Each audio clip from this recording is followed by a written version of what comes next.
everyone so much for being here.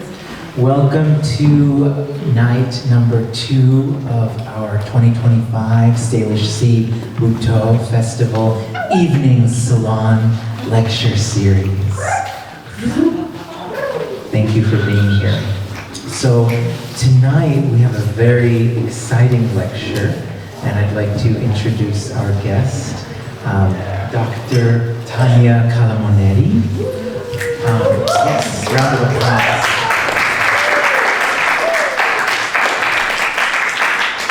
Tanya is an academic researcher and scholar, and also a dancer and choreographer that has been immersed in the world of Butoh for many, many years. And she was formerly an assistant professor in the Department of Dance at Texas Tech University, and now is an assistant professor in the department. Associate? Yes! Yes! Associate professor in the Department of Dance at The Ohio State University. And we're so grateful to have her here with us, traveling from so far away to share with our community. And her newly published book by Routledge, Butoh America, is now available in print. Butoh Dance in the United States and Mexico from the 1970s to the early 2000s. So her lecture tonight will cover these topics and more. And without further ado, welcome Tanya Calomeneri.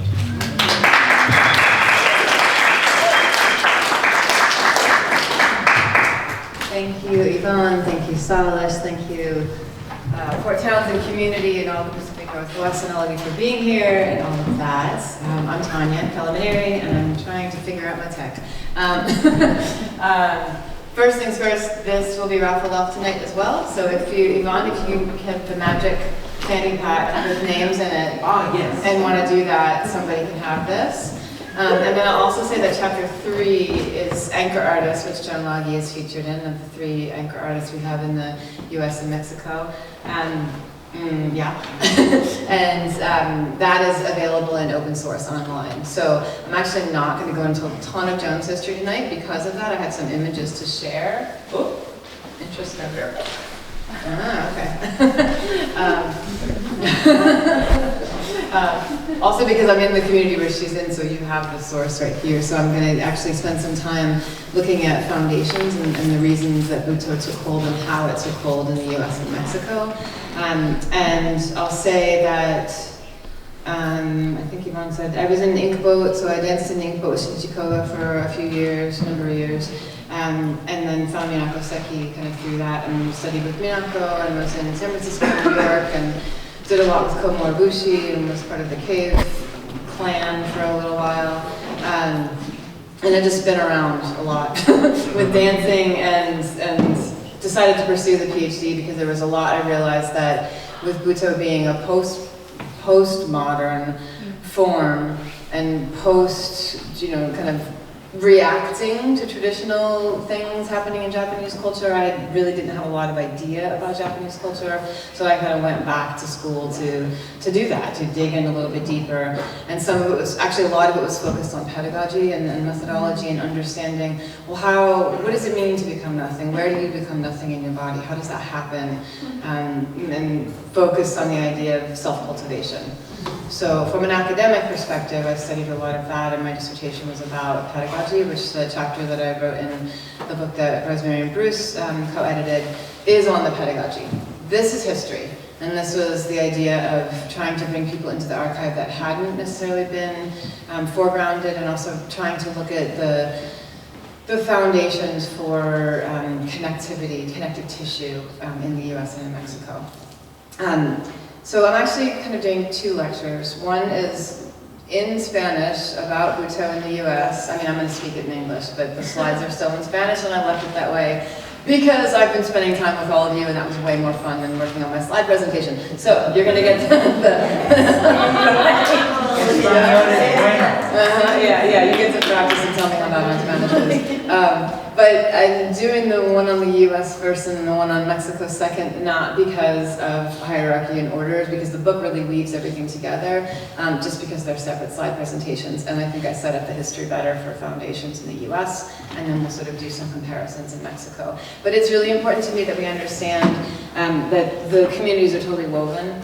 And there's always been, not always, there's a lot of times this north-south dichotomy, and it's kind of like, oh, they came from the west. Like if you ask folks in Mexico City dance history, they'll start talking about Western European dance history, because that's what they're taught in schools. So part of this project is to unpack what's going on in the Mexican Butoh community, which we have Eugenia Vargas here, who's one of the major hubs, living archive, and is creating more archives and working more connections. And we'll talk just briefly about her piece Access, John Nagy and Eugenia Vargas and Makiko Tominaga. Yeah, Tominaga, who is based in Chile, create this access, but that access runs throughout this book and throughout this research. It's also through my lens. And so there's things that I leave out, and there's things that, like, we can all say, well, what is Butoh history? Nobody has the complete picture, right? I have the picture I have because of where I came, so if there are things that are left out, it's because it's an invitation. Like, somebody needs to write the book about the Seattle Butoh Festival, right? There's just a tiny section in my book about it, but please, like, you have the history right here, the archive is right in front of you, so please do this work, right? And yeah, we're going to keep working on your archive too, right, Eugenia? Okay, and then I am going to show one video tonight, which is Finback Whale. Some of you may have heard of this piece, but it's the piece that Hijikata choreographed for Koichi Tamano. And also just note, I do the Americanized version of Japanese names, just because I'm lazy, because I'm trying to keep some parity between the English names, the Spanish names, and then Japanese names, but obviously that's usually typically reversed in Japanese language. So I am showing a clip of that piece tonight because I don't know if people have that. I'm happy to give it to whoever wants it. I got it from Kenji Hayashi, who is now passed. But anybody who wants this, I'm happy to just download it to you because it's our history, it's our archive, yeah? Okay, without further ado, we're gonna get started with La Mama y sus Hijos, which is La Mama Theater, just a play on words. Let me just get a slideshow, play from start. I probably should wear glasses. Okay, and full screen. Yay, okay. So, I started here because this is where I knew Butoh history began because of Min Tanaka, but then when I started digging in the archives, I got a lot more information about what Ellen Stewart had done to lay the groundwork for a different perspective on Japanese culture in the United States. Just brief, what we're going to go over in this one is just a very, very short discussion about U.S.-Japanese relations post-war and what the perception was of, and there's a great book by Barbara Thornbury, which I know Rosemary references in her book as well. There's a great book, Understanding the American Perspective Post-World War II, and what America's Japan was, and then Butoh kind of came and like crashed into that. So we're going to talk about that, and then we're going to talk a little bit about La Mama, Koichi Tamano and Haruka Ha, and also Hiroko Tamano, Senkai Juku, which has been all over the map and is kind of why, I mean, if you ask people outside of this circle, who may be like 3 degrees separate from you, do you know Butoh? They're like, They probably saw Senkai Juku, and you'll see from the map that I've got, that's the group that's performed the most in the US, and possibly in Mexico. And then I do talk about San Francisco Butoh Festival, again, it's my lens, I was there for all of it, that's how I got to know things, and that's how I got to know people like Joe Nagy, and then got to go up to Seattle, and get to experience that as well. And then I happened to move from San Francisco to New York when the New York Butoh Festival started, so that's my track. That's where I pick up the pieces. And then there's what I call American anchor artists that landed in the US and kind of went back and forth between Japan and US and built these communities. So the ones I talk about are Maureen Fleming, Daipan, and Joe Nagy, Inkboat, again, that's my link, Degenerate, LeMay, Evangeline Theater. Okay, so we're going to talk about post-World War II Japan perspective in the US. And like I said, sorry, it's in Spanish, but maybe this will be a fun language play. And kind of the play that I've been looking for is like the interweaving, so let's just roll with the language as it is. But the perspective on Japanese culture was like this yellow peril, right? Because of Pearl Harbor, because of the, just the whole relationship and also the way the war ended when it didn't need to, with Hiroshima and Nagasaki. But the repair that supposedly happened after that was to try and bring, let's go back to the traditional, ancient Japanese culture, because we have this contemporary view, which is a threat. Like, we actually interned Japanese people in this country because they were quote unquote a threat.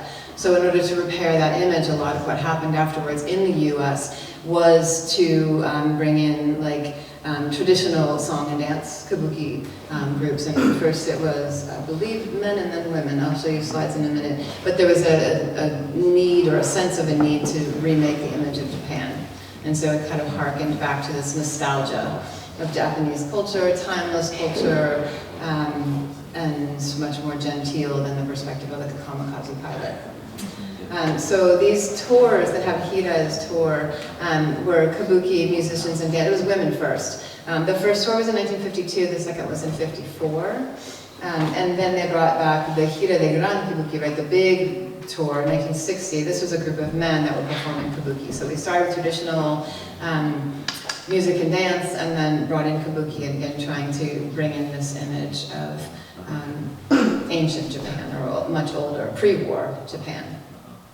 And then you have someone like Alan Stewart, right, who introduced, it's Teriyama Shuji, Higashi, the Tokyo Kid Brothers. This was like a rock musical, kind of like Hair, right? People were just screaming in English and Japanese, and half of it was unintelligible, but this was the beginning of like, oh, this is actually what's happening in the avant-garde culture in Japan, and this is contemporary. Let's not go back to the older views, right? So, laying a foundation, and Ellen Stewart was instrumental, was like the person that brought all of these artists and all these experimental artists. So we had the Tokyo Kid Brothers, and then this is Teriyama Shuji, La Marie Vision, and there are some videos of these. You can look some of these up online. They're like kind of happening, slightly sadistic. I mean, there's crazy things going on, like, there was someone on a bicycle naked with like a clamp on her breast, and I mean, they're just all kinds of, it's physical theater to the extreme, and there's a Dadaist element to it, a sadomasochistic and BDSM kind of element to it, and just loud, crashing experimental music. 72, Tokyo Kid Brothers came back with a piece called The City. And then I'm jumping over to the Japan Now Festival, partially because Yvonne and I wanted to ask me to talk about this. But in '76, and this is where I'm trying to figure out, like, what's the beginning of the first time Japanese artists were coming out of, Japanese Butoh artists named as such, coming from Japan and going out into the world. And I know we all think of France because it did land there, and there was like this festival, and then other artists landed there. But actually in '76 is when Koichi Tamano was in LA for the Japan Now Festival. So there were pieces in this festival, and this one is in an art gallery, but it's Koichi Tamano is this, and then Eiko Komen. You might correct me if I'm wrong on these dates, but I'm pretty sure this was the '76 date that I was looking for. No, I don't remember that. Okay, so it's a gallery performance, and these photos were in the archives. And when I say archives, the Tamano's archive is like a closet, and there's things falling out of it when you open it. So that's what I say, like, when these people are, they're still here, we've got to get access to these materials. I have many photos scanned and digitized and things like that, but there's so many documents that they have. I love the audience in this one as well. So thinking about the Butoh landing in the visual arts community, and that is one of the major connections that Butoh made in the US, was this experimental happenings and these installational, durational performances happening in museums. So this festival being one of them. On that same tour, they went out and did this really cool photo shoot in the salt flats. So I have a lot of photos of those as well. That's Koichi in the middle. Don't know all the other names. ends up here. And then Tomono came back, Koichi Tomono came back to San Francisco in '79. He returned with his wife and 2 daughters, and he brought this piece called Finback Whale, which I'm about to show you. And then the major piece of that was choreographed by Hijikata. The first piece he and Hiroko, if you've worked with the Tomono, you know Hiroko does a lot of the heavy lifting, right? So the first piece that was choreographed here in the US was called Swamp, and it went on tour up to Canada and then came back down, up and down the West Coast. And they also performed at the Osamu Nobuchi exhibition. And also Eiko and Koma, who are not Butoh, but they started to be kind of connected in with Butoh artists through this, Japan New Wave connection. So this is a photo of Finback Whale. That's Koichi Tomono on your right and Hijikata Tatsumi on the left. And it was funny, when I showed this, when Bruce and I were talking about this, and I was like, look, it's a perfect copy. He's like, I don't know, it seems a little lazy. Right? Like, when you think about the classes today and how people are telling us to go plus bas and go lower, right? You really start to see, yes, there's a lot of work happening in there, but Hijikata is just sunk down to the ground, and I like seeing that connection. So we talked about in visual arts and galleries, there were performances there, but also San Francisco Street Theater. Again, you're West Coast, you know these things. Like, we don't have so much street theater on the East Coast, definitely not in Ohio. But San Francisco has a lot of street theater, and that's another home that Tomono's found, and connecting with live musicians. And there's those shoes that right, that Espartaco had us walking on as well. And this is a photo from Swamp. And that's Hiroko Tamano, and then Kinji Hayashi in the middle, who's the one that gave me Finback Whale. And then, I'm blanking on names, Hannah Sim, who was connected with, she and Mark Stenger were Osseous Labyrinth.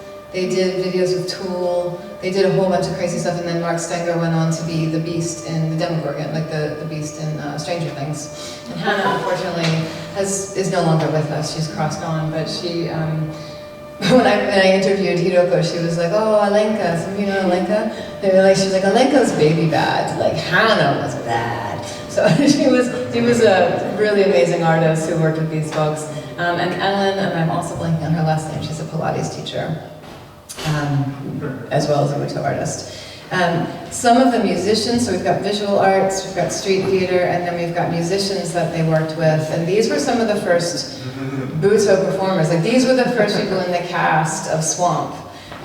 There was a studio on Valencia Street in San Francisco, and Hiroko walked in, she said, oh, there was this like David Bowie poster, and then there was a picture of someone like, eating these noodles and all these crazy punk people, and like drag queens, and like these were my people. These were my first performers. Lulu, if anyone knows Lulu, drag queen from San Francisco, Lulu was in Swamp in the very beginning.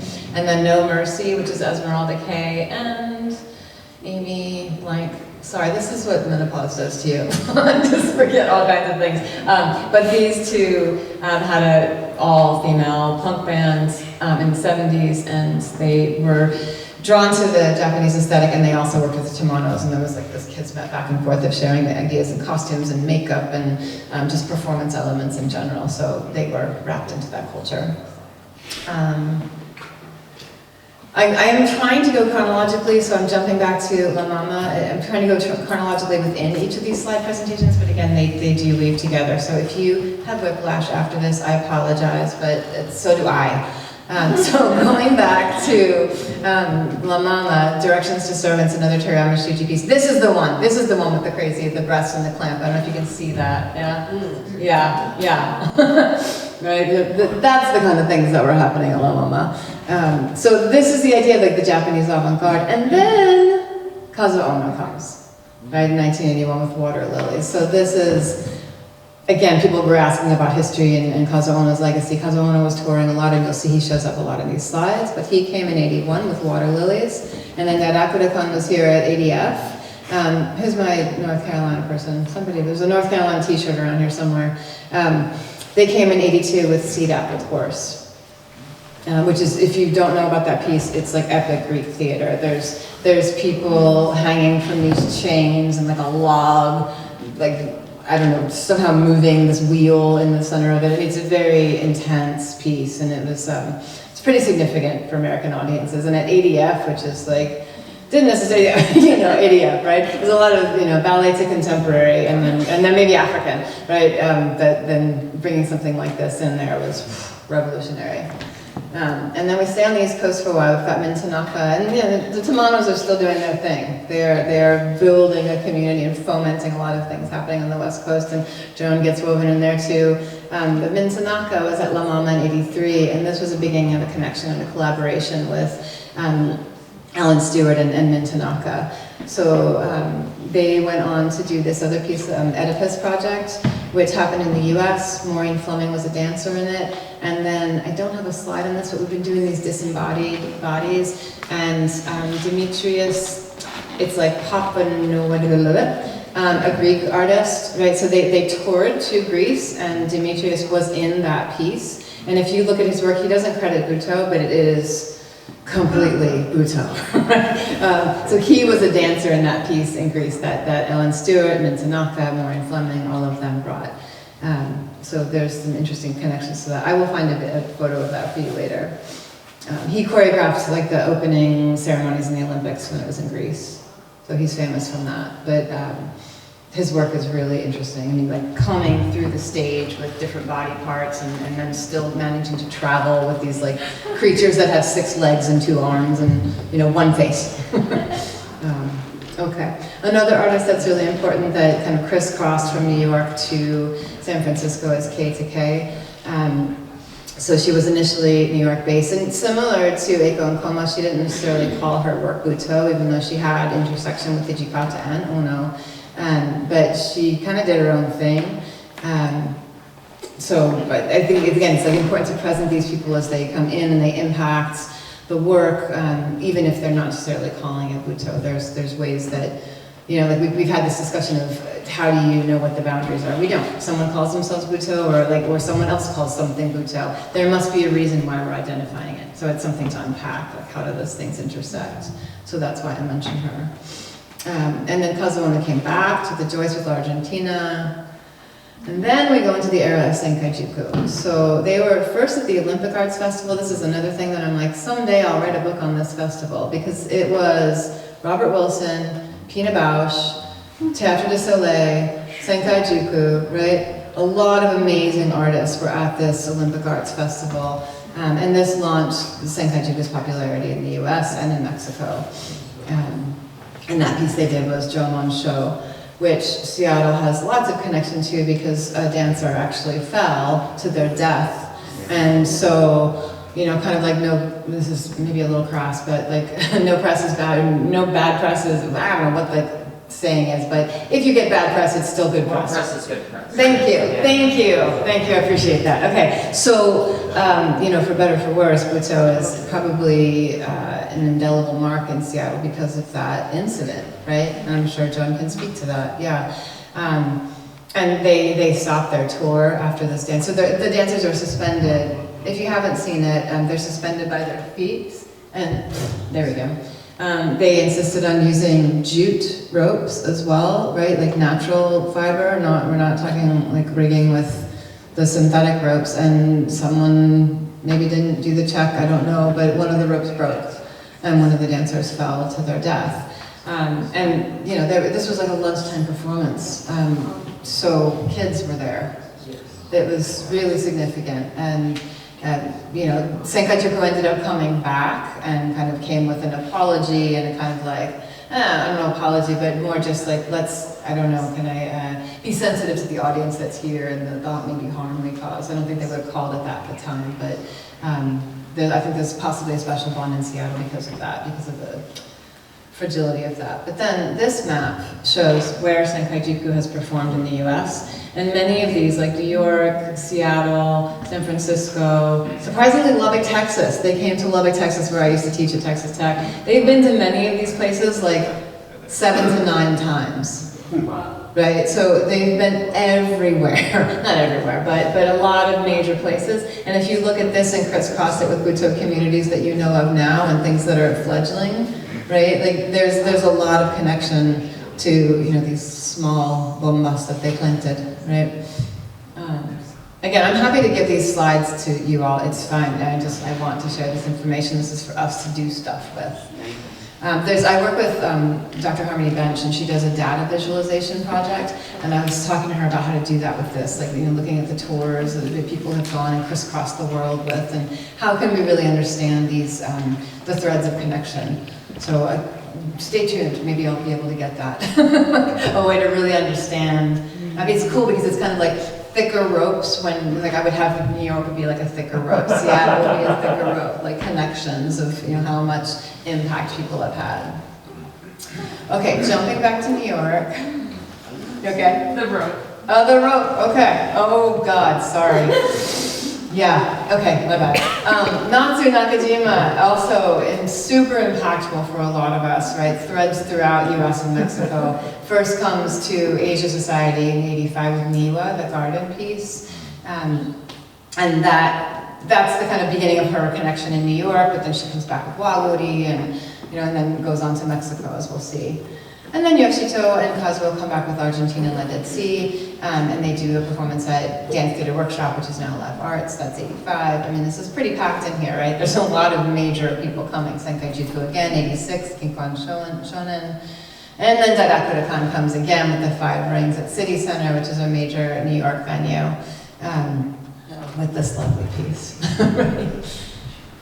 Okay, and then we've got Kazuo Ono again, with Water Lilies again, and then Nakajima and Yukio Waguri at La Mama again, and they've got Sleeping Reincarnation in Empty Land.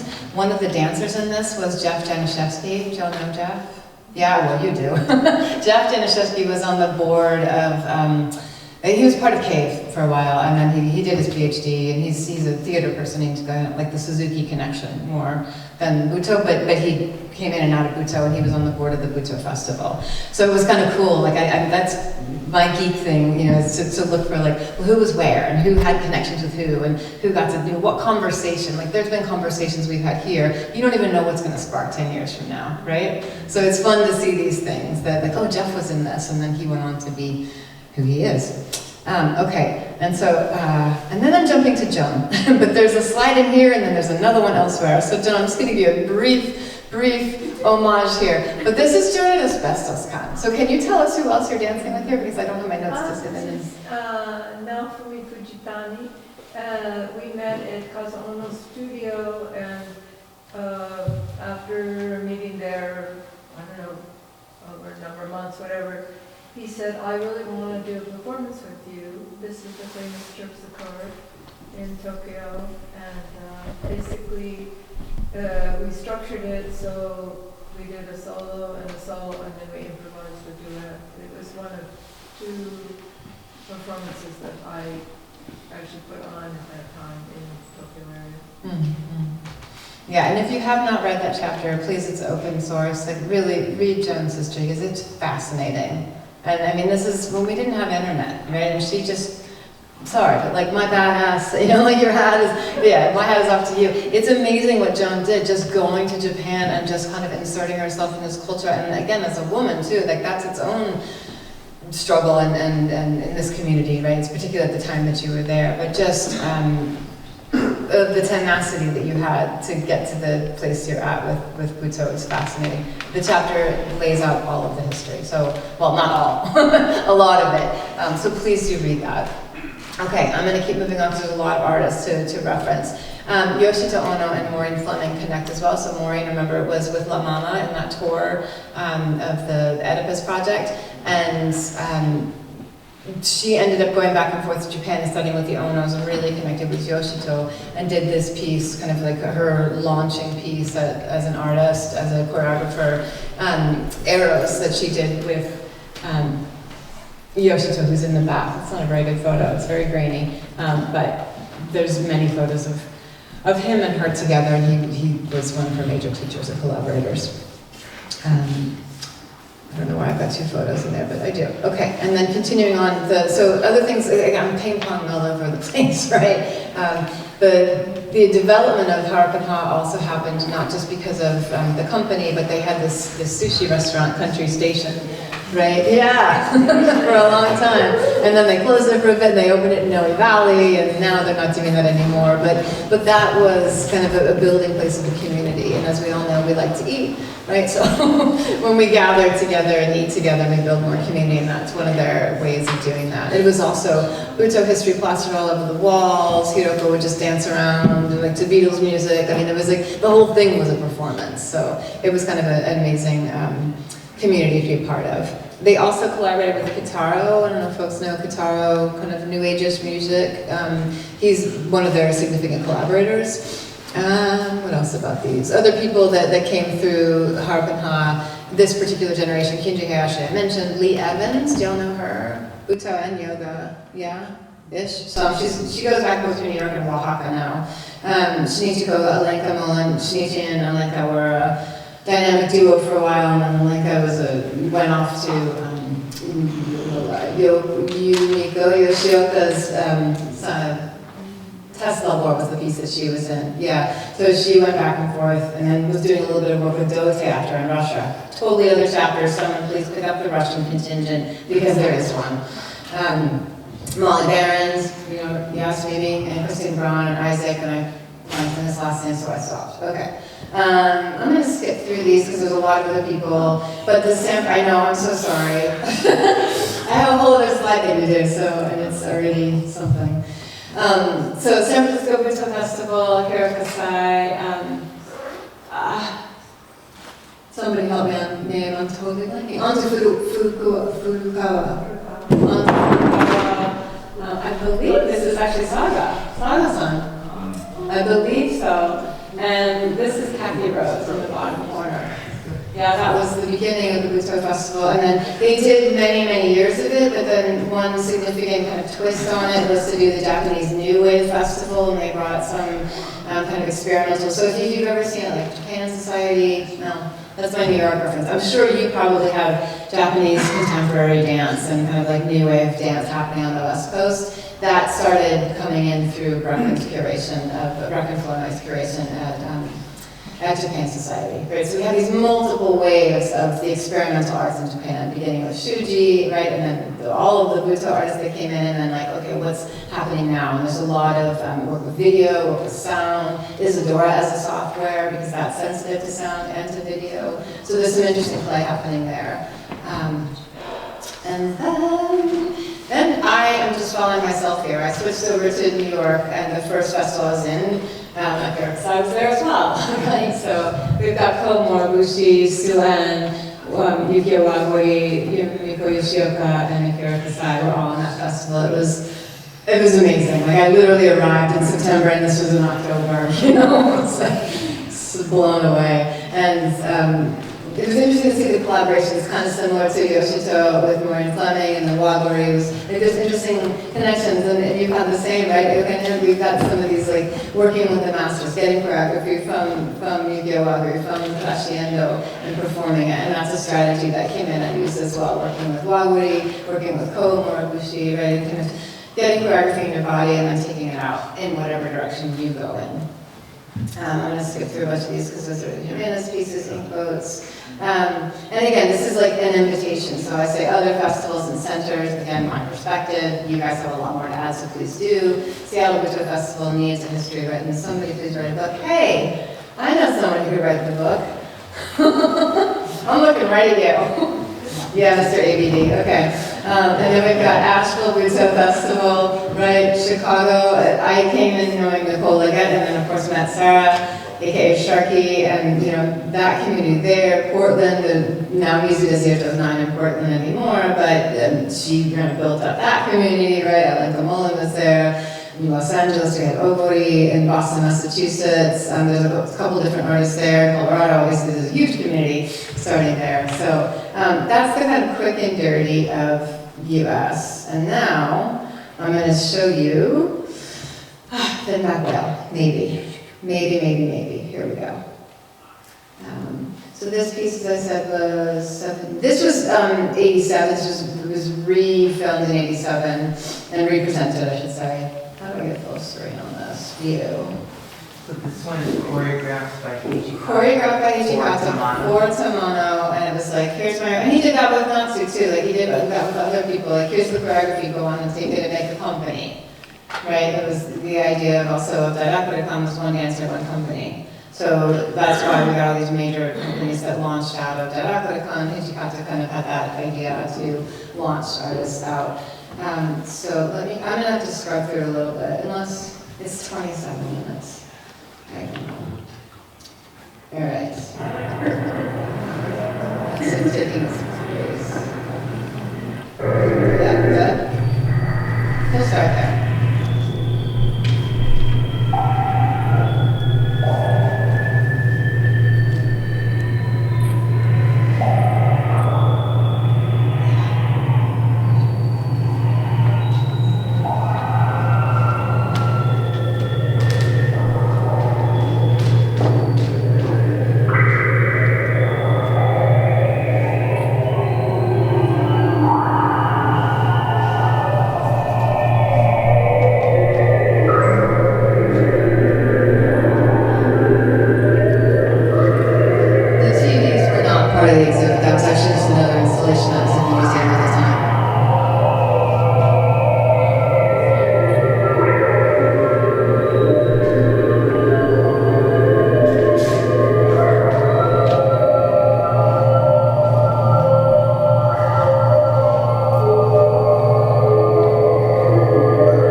Yeah. It's kind of like between Beast and Maya.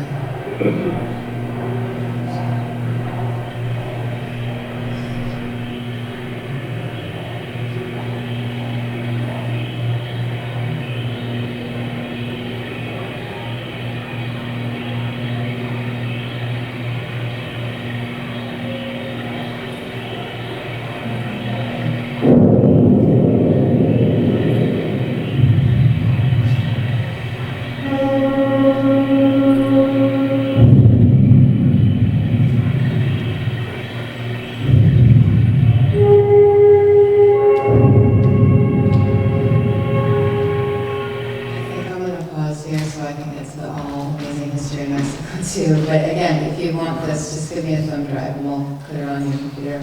Seriously. Okay. You don't need to see it on my schedule. Okay.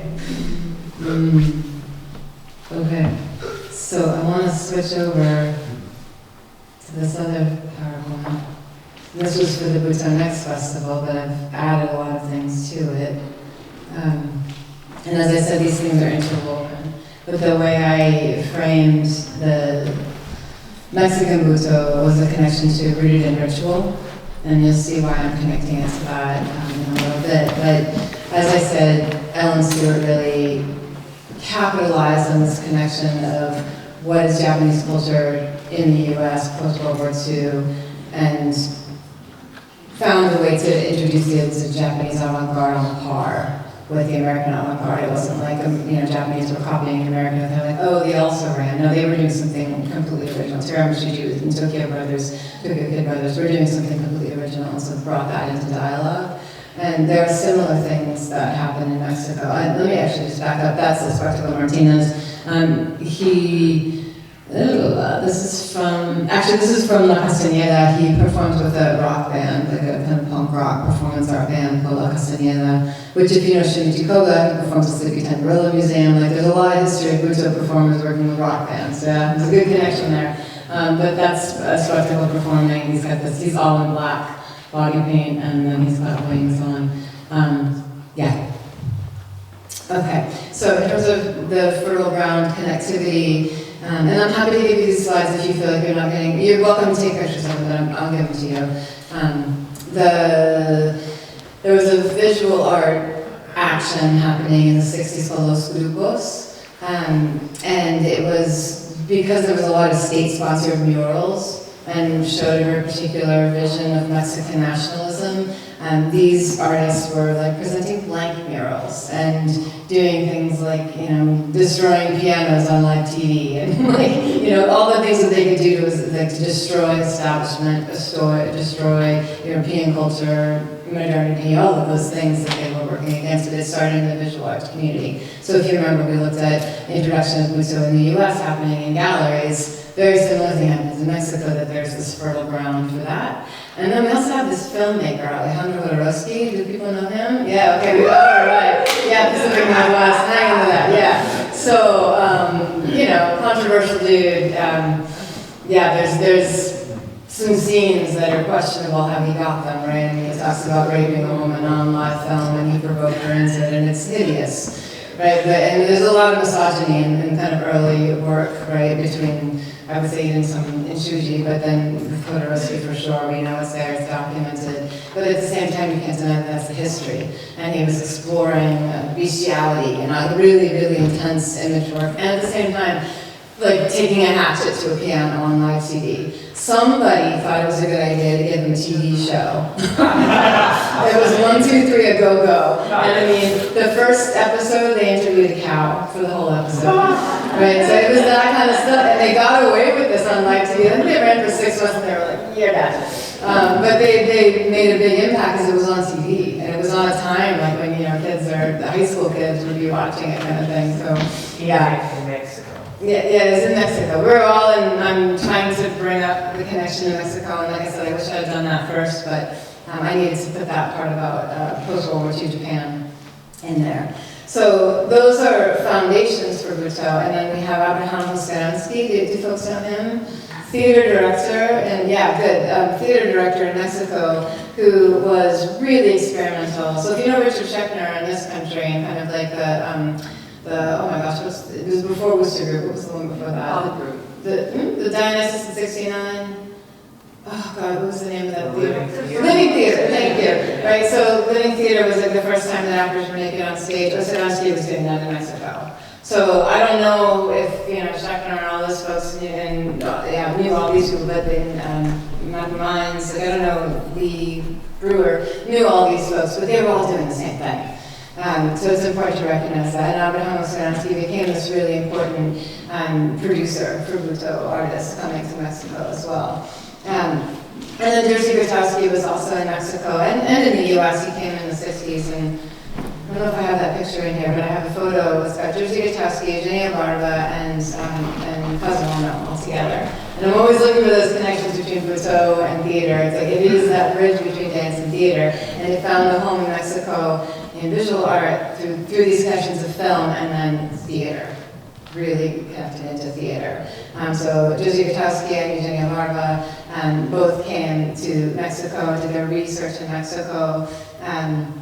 And then there were some artists, the kind of the same idea, the anchor artists. Farahilda Sevilla was a Russian-trained ballerina, right? But was working with this physical theater in the bodies, and so she's another connection to Butoh.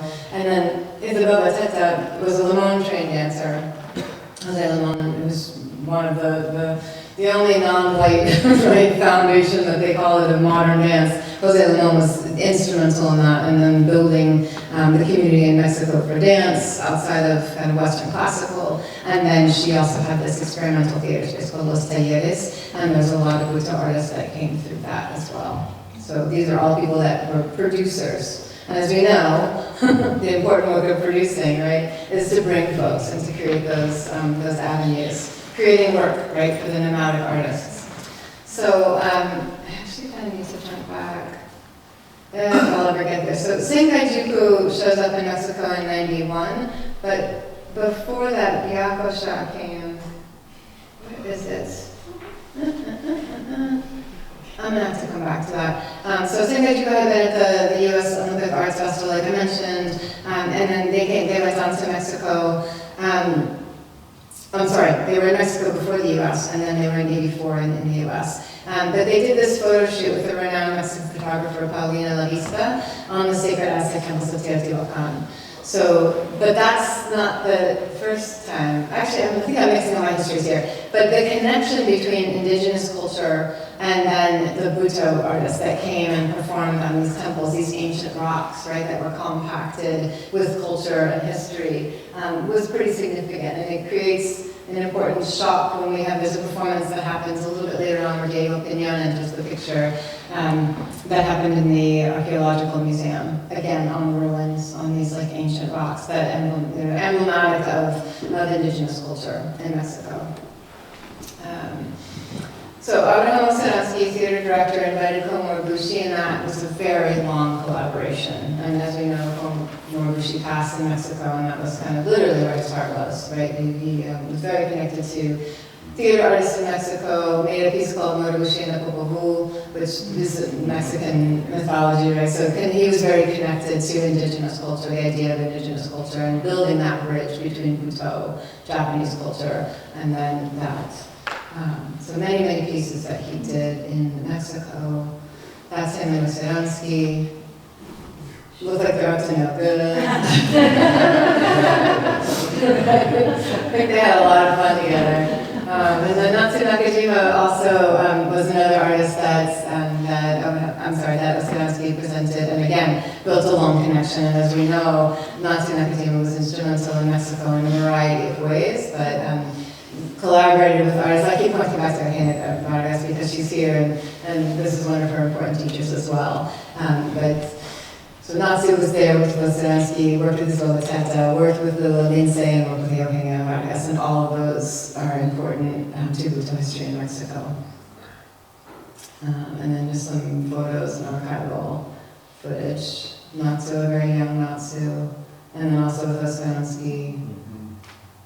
And then the critical reviews that people were starting to look at, like, well, what is this? What is this art? Contemporary art, but it's connected to tradition. What is that connection? So that's something that to be investigated. Now, this is the other performance that was stuck in my head. So Byakosha, this is a company that's no longer together, but they came and performed in the Templo Mayor in Mexico City. That's the Templo Mayor in Mexico City. No, it was the archaeological museum. I was thinking the ruins from some of the temples, but that was a significant moment in the community in recognizing all of those layers of connection. So Emilio Rosales, who has a chapter in the Butoh Routledge Companion, I'll just read this, but at the end of the function, meaning the performance, the paralysis of those who watched was aggravated. But for a mere few seconds, when suddenly an irrepressible urgency compelled us to rise and at once unmask, we ran to the astonished dancers to embrace them, to carry them, to squeeze them, to weep in their hands. Among the clothes or their skin of those who were at our side, we howled. I have not witnessed anything like this again. It was a true catharsis. And there's, as I talked to him more about that moment, and then other artists who were present in that, and Diego Piñon was a like a gatekeeper in that performance. He had this role of being like a guard as the audience came in, so he was involved in it and very much around Byakosha in that performance. But as I talked to people about it, it was again this unearthing and bringing to life the indigenous culture that was maybe trapped in stones with these Butoh performers. So I think it was pretty profound shock. So, and I think Rosemary is a tiny dot in this picture, yes? Yes, she's right here. That's Rosemary. Yeah, so, again, like just drawing the lineage, because I mean, we know Rosemary is this amazing person, and also to have this piece of her history and see her performing Diego Piñon's work, right, is exciting. But Diego Piñon, as I said, was in that performance with Byakosha, kind of, right, he was like a gatekeeper in it. And he caught the Butoh bug, like a lot of us do, and ended up going to Japan. And at the time, to get a grant, he needed a school. Well, Mintanaka had a school, so that's how he ended up with Mintanaka, right? And then that just became his history, and then he went back and formed his own Butoh Israel Mexicano, but then it also became, oh boy, what's it now? It's Body Ritual. There we go. See, this is a crowdsourced history. This is all of us writing this, and I mean, I kind of say this of like, you know, I mean, it's not that writing comes easy, but it's so important. I mean, I consider myself an artist first, and I do the best I can as, you know, an art historian, just trying to bring in all of the culture. But this is a community, and this community, more than any I've ever known, is so interested in the history and interested in all these connections. So please, I invite you to keep researching more on like these things, because if we're not putting our voices in the archive, we're just being written about, right? But we're the ones making the work, so let's do the work. Sorry, get off soapbox, okay. One of the things that Diego launched, which I found really interesting, was this Coney Island Ritual Cabaret. So Bruce is going to talk to you about cabaret, and I know y'all are going to do a cabaret, but as we know, that was cabaret was part of the performance and part of the income source for you know, the early Butoh artists, not just at Asbestos Con, but other artists as well, did cabaret performances, and then Coney Island is kind of known for cabaret and all the strange culture we have in Coney Island, and so these connections come back around, and Diego helps to launch off this Coney Island Ritual Cabaret, and it's an ongoing festival. Who's performed in that? Yeah, okay, we got two. All right, well, I encourage you to go and be in it, because it's definitely one of those kinds of things. Okay, just real quick, people that worked, in addition to Hannah Vargas working with Diego for a number of years, also Tanya Calomeneri worked with Diego Piñon, and that's another part of like how that history spread in Mexico. A lot of artists who are really important and working now came through Diego. Just some of the work. I've actually not taken a workshop with Diego, so I, lean to you guys all for that history, but I bring this slide up because of the ritual kind of performance and the elements, like earth elements that come into the work that I find really interesting. And then of course this gorgeous picture of Diego. I'm talking about Diego. Yay, okay, perfect. See what I mean? It's crowdsourced. Okay. Other artists that were important came from Mexico. Many of us know Yumiko Yoshioka because she came through the US, but we've been to Exit, but she also is significant because she's worked with Osanowski and been part of the community and spreading. And you think about, like, when you enter a class and you're like, oh, I've done this exercise before. Well, who taught that, right? There's a whole, like, a branch of Noguchi gymnastics that comes from Terakurakam, which is what Espartaco is doing. Mario Sangi is a different branch of Noguchi gymnastics, right? So these threads that come through, part of what you're doing, when some things are similar, it's probably because they, at some point, share a stream, right?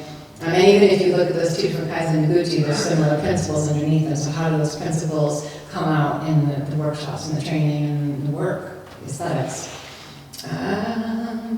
Okay, many more things and not a lot of time. Cervantino Festival, I cannot emphasize this enough. This is a huge festival, huge international theater, opera, dance, music. I mean, humongous festival. And if you have not gone, it's incredible. Really, I encourage you to go. Seikojuku was there in 81. Natsu Nakajima was there in 87. Kazuona was there in 89. Darakurakam was there in 2005. Akira Kasai, 2005. Senkaijuku 2006. Senkaijuku 2008. And then we had Kumotaro Mukai came in 2014, and then Spartaco Martinez was there in 2018, and then I sort of stopped keeping track, so please figure out who came there after. I'm sure there's people. And then other significant influences on the Japanese teachers who, some folks either passed or I was not able to interview for this class, Khan, Yukio Waburi, Tadashi Endo, and Kumotaro Mukai are all important Japanese artists who've had an imprint on the community in Mexico. I keep bugging Espartaco to say something about his background, but he hasn't in the workshops yet, so I'm going to give you a little bit about him. He has a theater background. He came in from Casa del Teatro, which is Coyoacan. It's like the Bohemian neighborhood in Mexico City. Yeah, I mean, and he's not even here, so his parents were like protest artists. I mean, not even artists, but just like protest, counterculture. He was born in a jail. Like his mother was in prison for protest and for political action, and he was born in a jail. Yeah, hard. And then he was sent to go live with an aunt. And so he comes back and forth between the US and Mexico because he had connections. And also his mother, after getting out of jail, went to California and lived and was kind of like, stay shut for a while. Right? So she ended up kind of staying in the US, but she was very important with immigration work in the US. And Espartaco came and worked with her a couple of times in New York, actually, on immigration. He also studied with Ryan Puppet, so folks know them, political theater. He was in Darakurakam for 6 years, met his wife there, he's married to a Japanese woman, and then returned to Mexico, and then he's collaborated, like I said, Kumotaro Mukai at Darakurakam, and he's had several pieces at Tito Festival and the rock band I mentioned, and so he's kind of been all over. I don't know why he hasn't mentioned his history, but just those of you who keep talking about theater, like he came through theater, so I think it's interesting to know. There's a Spartaco. And all of you can imagine that from the handstand he did for us today, right? He was like doing that Noguchi thing, if I can stand on my feet, I can stand on my hands, and he did it. And now he's standing on his head. But that's a Spartaco. Performing on Friday. Yeah, cool. I don't know if he'll do that move, but those sort of. And then I was going to ask him to point himself out. I don't know which one he is. He's all gold. Like, I think maybe here. Yeah. I think that's him. Yeah. Okay. Another artist that we have to talk about is Butoh America, who is in Guadalajara and Guadalajara.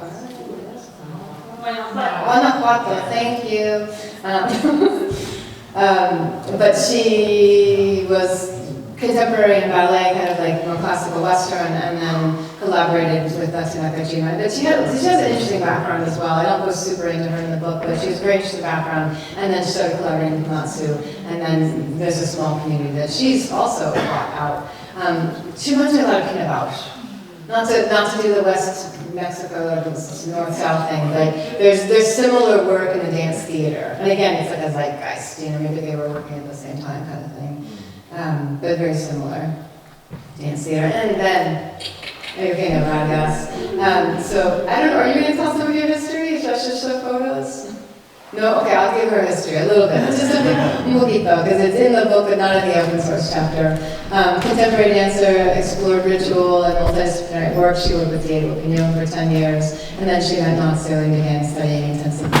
Things like the Butoh bug as well, in spades, right? And as we know, collaborated with Waguri and Tadashi Endo, who set work on her that she has performed and presented, and then she founded the Corpus and Revuelta, Mexican Butoh Festival, and many other Butoh convocatorios, and like other many things. Eugenia is like a force for Butoh in Mexico, with scholarship and film and video and archive, and her own body being an archive, and then just presenting people. So we're very lucky that she's here. And she's also produced a lot of people. Remember I talked about producing being super important, who's bringing the folks here. Nakajima, Waguri, Tadashi Endo, the Tamanos, Monobushi, Ukaseki, Minako Seki. Like, she's really brought a lot of people into Mexico.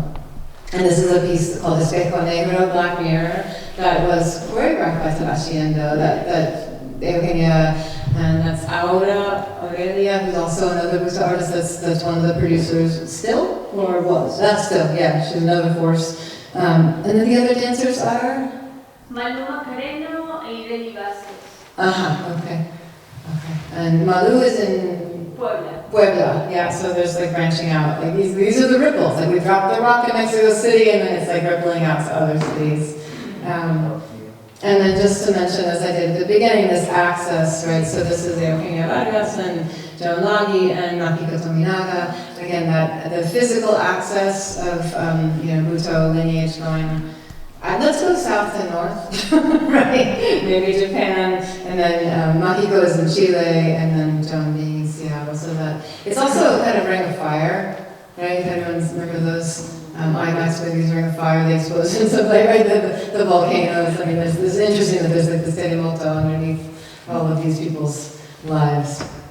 But this piece was just 3 months residency? 2 months. 2 months residency with Joan and in Mexico, yes, in Mexico, and they made it work, performed. Do you want to say anything else about it? What you did and where it's going? Maybe? Okay. A lot of, like getting the video to some people, things like that, so they can share more about it. There is a big Butoh community, and I initially thought that I was going to include Chile in the book, but when I started going, I was like, I can't, I'm going to be going for another 3 years. But there's a Butoh community in Chile. Has anybody been? One knows. Okay, all right. There we go. We should just bring them up here. And I'm almost done. Just a couple, I mentioned Tanya Calomeneri, but the reason I wanted to bring her in is because of the connection with indigenous culture. She's a dancer and an activist and really involved in like Butoh on the land. Has like a little finca, little farm, and grows products, and is an herbalist, and really interesting artist. And she and I have done a number of things together, including presenting at this conference that we did in New York, Butoh Next. But I'm going to skip over, this is probably a new base, sorry, I'm going to just keep skipping for time. Tanya was talking, Tanya Lindo, the other Tanya,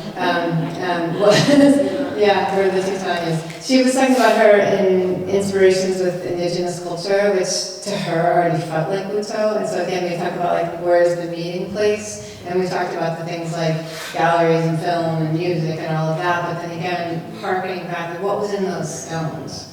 And something that she's interested in excavating is indigenous culture practices, costuming even, right? The way that we paint bodies, masks, right? So painting bodies, and then parade culture, right, is different than proscenium stage culture, different stakes, different vantage points, all those things. Use of masks, and then even down to some of the body painting and some of even the choreography, like a deer. And so this was a piece that she made and presented at a different festival. It was before Cuerpos, I think it was a different one. I'm blanking on the name of her festival, but inspired by the deer, like we've been talking about a little bit this week. And then you see that white body paint. So I'm going to stop there, I think. Yes, I am. And I think we're at 10 o'clock. Yeah, So, we can do like 20 minutes. okay, and if you need to go, I'm not offended. If you're tired, I get it. We've been dancing your asses off, so do your thing. But that's what I got to share with you. Thank you, Tanya.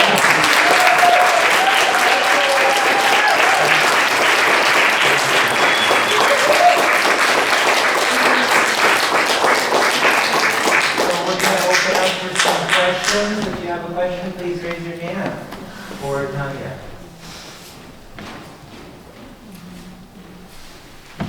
I have a question on what are the biggest Butoh communities within the U.S. and within like Central and Latin America?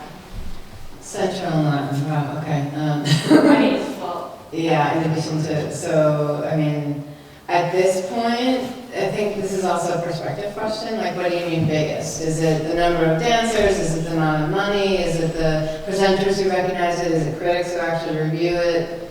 You know, so San Francisco was the, Breck and Flynn, she's like, what a question. Right. Breck and Flynn brought critical attention to Butoh and helped reviewers understand what they were reviewing. Because before, like going back to even, people didn't understand how to review Teriyama Shuji, right? They were like, I don't know. You know, and a lot of times Butoh would get reviewed and classified and compared to the timelessness and kind of all the tropes that we have of Japanese culture. And so Bracken brought a way to talk about the avant-garde and brought critical attention and funding, Rockefeller Foundation. That's money, right? So it brought a lot of connection to that. And so San Francisco grew because of that and its monos. So it was a hot spot for that. But you also had Joan and you also brought in producers and funders and critics and all of that as well. So I would say on the West Coast, probably San Francisco and Seattle, but maybe Portland too, right? I don't know, I've never been. So I guess you have to tell me. New York was huge because of New York, because of Ellen Stewart, La Mama, Asia Society, Japan Society, you know, on and on and on, the list goes on. But there's the Asheville community is got its own roots, that's been there for a long time. There's a community in Boston, there's a community in Chicago. I mean, where are you all from? And that's where Butoh is big, right? New Orleans, right? There's a connection in New Orleans. It wasn't Houston until we all moved. Okay. Yeah, so that map, we should all be building that and like putting our own dots on there as well, you know? And Salish is a great place for all the Salish, diverse there we communities go. to come together. Yeah, I mean, it's Like a catching big another way. gathering, Yeah. interstate gathering. Yes, yeah. Salish to Canada, fragment of Canada. That would be cool. Vancouver. Yes, I didn't get to Canada. I was looking at Kokoto, but I had to stop somewhere. Yeah, Kokoto and Seattle. Why did you leave Canada out? Why did I leave Canada out? Because I had a page count. Honestly. Yeah, I had a page count, and I mean, I'm one person, and I was like, I can do so much, but I really tried to make this an invitation to please add to it. It's not an end-all be-all, I'm not an authority, I just happen to have a lot of knowledge, and I want to put those dates down, and you can do what you will with it. But yes, please, John. Well, I was just thinking to that question, I think it's kind of, I was thinking about flowers, it's like these Butoh communities where different areas that flowered, like in San Francisco, it was blooming and blooming and blooming, you know, it took years maybe to get it there, and then it wilted and then it went away, and then there's little factions, you know. Yeah. Even in New York, I used to teach there years ago, and I was in the first New York Butoh Festival, but, you know, New York, I mean, a lot of people have toured through the years, and my mama did a lot, but that didn't mean there was always Butoh activity going there. You know, so, and then that Butoh Festival came up, and then those people, even Vancouver, decided that they didn't want to just have a Butoh Festival, they wanted to have an international festival, a dance festival. So, I mean, it's kind of like these flowers blooming here and there, or just like, for example, here, Sakajuku came every few years, you know, and then and Russia came maybe twice, a period of silence, you know, so there were a few, but really until I came and then started having a Butoh Festival, the first one, I think in 1998, and a huge one with Bavarian Hookish people in 2000. You know, and anyway, you know, I think we've had a lot of consistency here. Yeah. But honestly, the reality is that most bigger presenters do not bring Butoh except for something you, that's kind of. Yeah. That becomes one as well. So this is an interesting thing, is the small fish, I mean, this is very big here, but actually in the scheme of things, we're lucky. I mean, this is an anomaly, this Salish Sea, you know. Mhm. So, I mean, we make things happen on very little compared to the big presenting, you know. Yeah. Yeah, and I think looking at the archives of San Francisco Butoh Festival, I feel like I might misquote, but I think that there were like upwards of 600, 700 students filtering through that, because they in the peak years, they would have multiple weeks and multiple workshops, and it was not just San Francisco people, it was a lot of people came in for that one. The same thing with New York as well, but yeah, I don't know how many students we had in New York. Yeah. This may be a bit of a catch-all question, so I may not, it may be too broad. So I would focus, I'm especially interested in Mexico, but just broadly, what about collaborations with American or Mexican movie directors, filmmakers? Were there names that kept coming up of just like directors that like spent time with Butoh dancers, or Butoh dancers that were part of films, or like helped with choreography or featured in films in Mexico or America? Like certain names come up. Yeah, and well, I know the Jodorowsky connection, but he didn't necessarily call it Butoh. If you look at the program notes in Cemetery of Shuji's work, there were Butoh dancers, and I have their names, but they were not people that continued on in Butoh. But so some of the early pieces were like, there were 3 dudes, and their job was to just create havoc with the audience while the play was going on. Right? And they were just shaved and painted white, and so there were Butoh dancers and that kind of thing.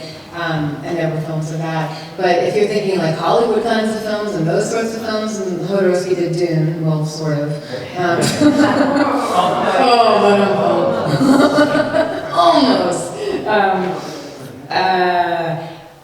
I know that what's his name? Donald. There was someone who played the Samsonite gorilla. Who, do you guys remember? No, because all you guys are way too young. But those of you who saw commercials in the 80s and saw the Samsonite gorilla, that was a Butoh dancer who was jumping on those. They used a human for that. Yeah. Yeah, that was a person. And then some of my interest is looking at Butoh in film, and we were talking about like Nosferatu and Marie Gabrielle Roti, who worked with Lily Rose Depp and helping to choreograph basically possession scenes, and then did the same thing in Norseman. And as I said before, Mark Stenger was in Stranger Things, and there's a lot of use of Butoh to be the grotesque, the monster, the possessed, those kinds of things in film. But I do see it being used other ways as well, just with the imagery work. I'm sorry. Yeah, thank you. Yeah. I was just going to say, as far as film, the actor who played Calomeneri in Chambers, the students had Butoh. Yes, yeah. So it's definitely hit main stages, yeah. Actually, years ago, an agent from Hollywood got a hold of me, and they wanted my presentation. Huh? Nice. They're probably trying to figure out what the heck to do with Butoh. It was very interesting because they were interested in an actress, female, I think, though they couldn't disclose anything, but they wanted to aid with the makeup. Oh, wow. Pretty cool, huh? They're really interested in Butoh. I have to interject some Butoh history because first dissertation in the U.S. Yes. on Butoh written by Yes, thank you. Dr. Nonagi. Yeah. She started all the people who write about Butoh. You better believe she's cited and sourced in my dissertation. Yes, thank you for that.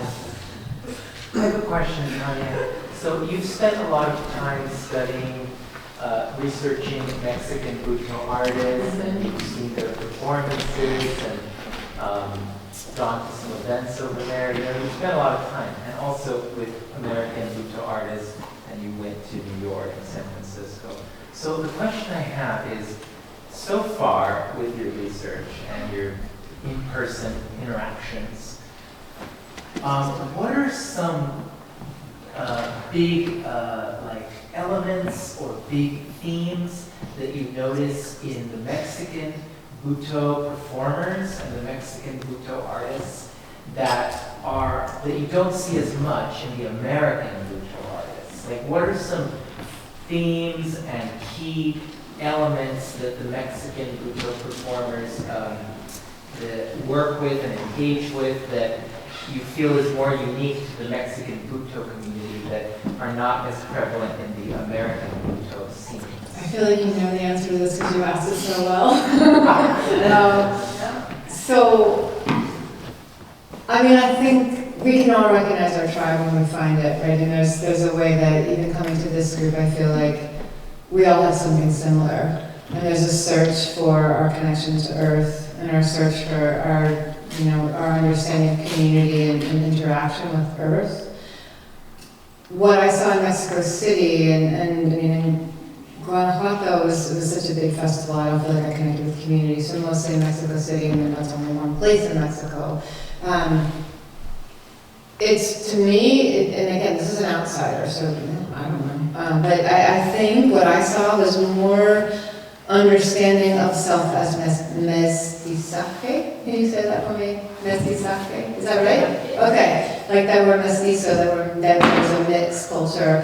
And I think a lot of white Americans will see themselves as mutts, right? But like understanding the real connection to the indigenous culture, there's a break in that lineage. Right, and then we know history of Black Americans is much more sorrowful, and finding the connection to land is actually the issue of, right, like the breakage of that. And I can go on with racial politics in the US, but in Mexico, I think there's an understanding of people who were born there looking for heritage, their own mestizaje, their connection with that mixed culture, and understanding that that's in the blood. And it's like an inheritance in a different way than I see in American Butoh communities, which are largely white, but that's what it is. There's a difference in Mexico because I think people are actually claiming more understanding of ritual and impact and literally in the DNA. And yeah, I guess that's how I would answer that. But I could be wrong, so maybe you want to ask him. What do you see different about the US? Oh, not to put you on the spot. Put her on the spot. I answer in Spanish. Sí, pues. Creo que el abrazo a la cultura ancestral es algo que está, como bien dices, en nuestra sangre, ¿no? Es como de ese rumor antiguo de lo que nos sostiene, que es pues, justo los ancestros, ¿no? Y toda esa cultura donde todo es sagrado. Yeah, okay, so just, I think most people got that, but the embrace of ancestral culture, that's in our blood, and that culture, everything is sacred. And I think in that way, the word ritual seems to, it seems to, maybe people don't call it ritual, but it seems more carrying that particular sense. And we had many discussions because of my background, my ancestral background in India, and then Maxi Tominaga, who lived in Berlin for 20, 30 years, but now lives in Chile, and has spent a lot of time in Mexico and South America. And, she's very connected to her lineage, her background is Japanese and India. And I am, what you'll see if you come Friday night is one of my series of my grandfather dances where I'm finding through my dance, trying to find my ancestry. So this individual search, individual, but then different places that people are from, that people live. So. Yeah. And to answer, before you ask about other Central American, there's a Costa Rican community I know of, and I know Chile, and Argentina and Colombia. Ecuador? Okay. See, it's everywhere. And Brazil. We have time for just a couple more questions before we wrap up.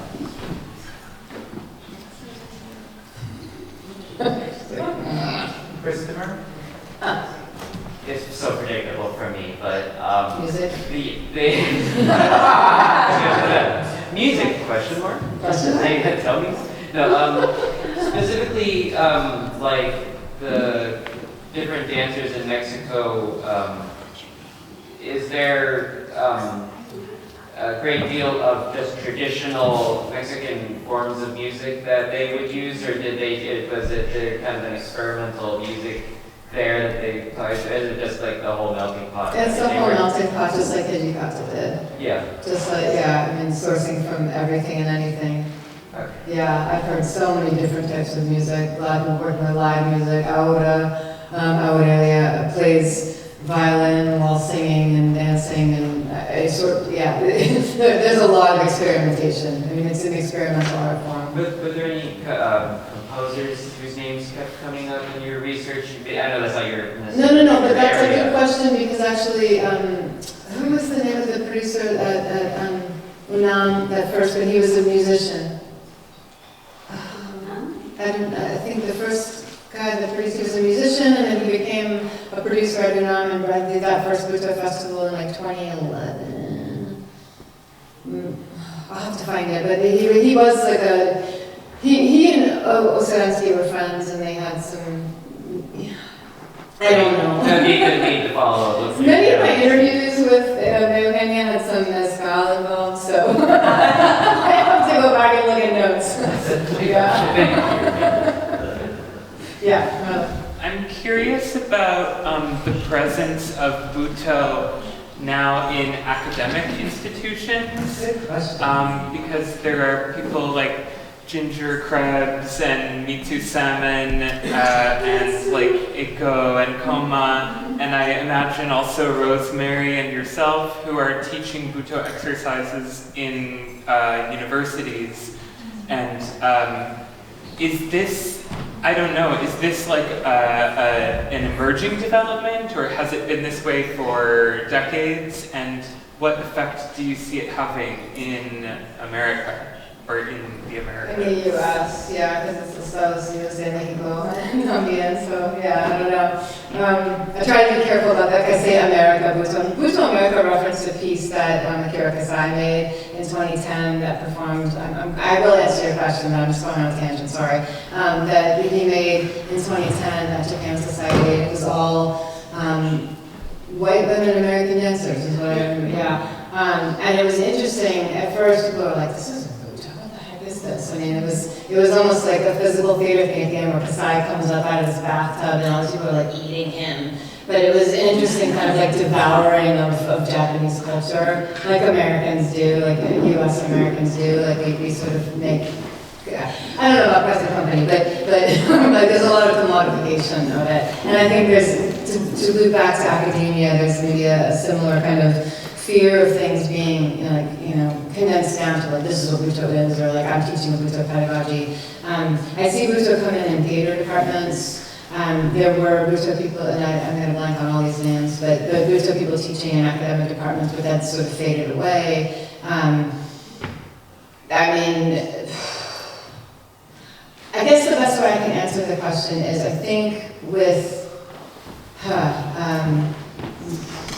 I would say the impulse to decolonize movement pedagogy, I think there's less a desire to teach Butoh as Butoh, particularly if it's a white person teaching in a Japanese form, which is fraught because it's not to say that you cannot, but there are Japanese Butoh people who feel like you can't if you're not Japanese. But then again, we are teaching what we've learned and crediting and all of those things. But I think as well, teaching Butoh as Butoh is fraught right now because I think there's so much recognition of not just appropriation, but just like, why? What are you doing with it?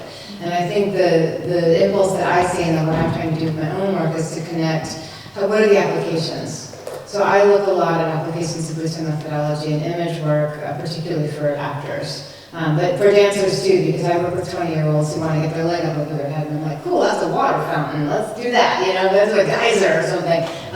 But what are the applications of Butoh, and where can you take it, and what's the point?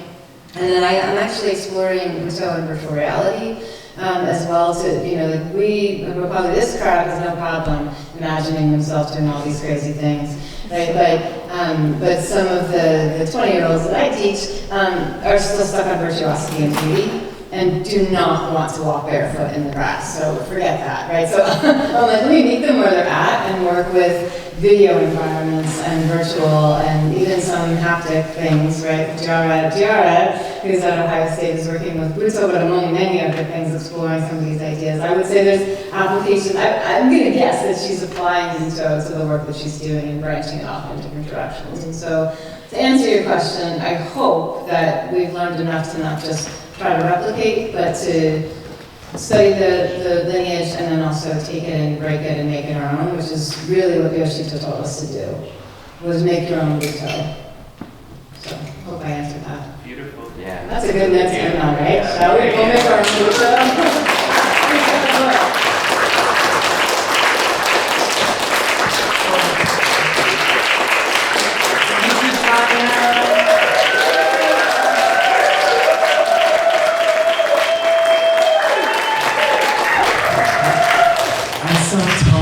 Perform. She's also a very talented Butoh performer, dancer. I saw her perform a duet with Rosemary at the Butoh Next Rutledge Conference in 2019. We were mermaids. Mermaid Butoh. In the desert. So maybe next time, in addition to lecture, you'll perform too. Okay, so without further ado, Tanya will mix. Wait, are you dropping people? No, those are. Oh, those are just extra pieces of paper. So mix it really, really good. And she will choose a winner. Tere.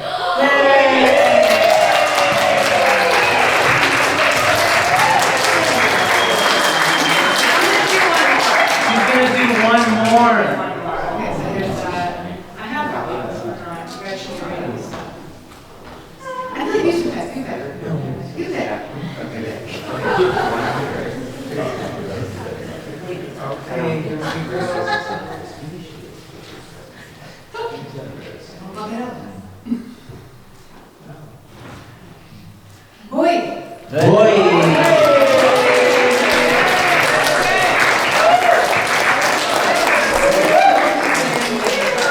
We're going to pick one more courtesy of the festival.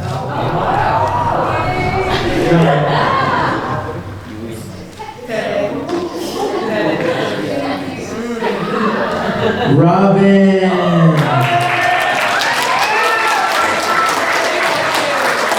Thank you, everyone. Okay, here's a quick announcement before you leave.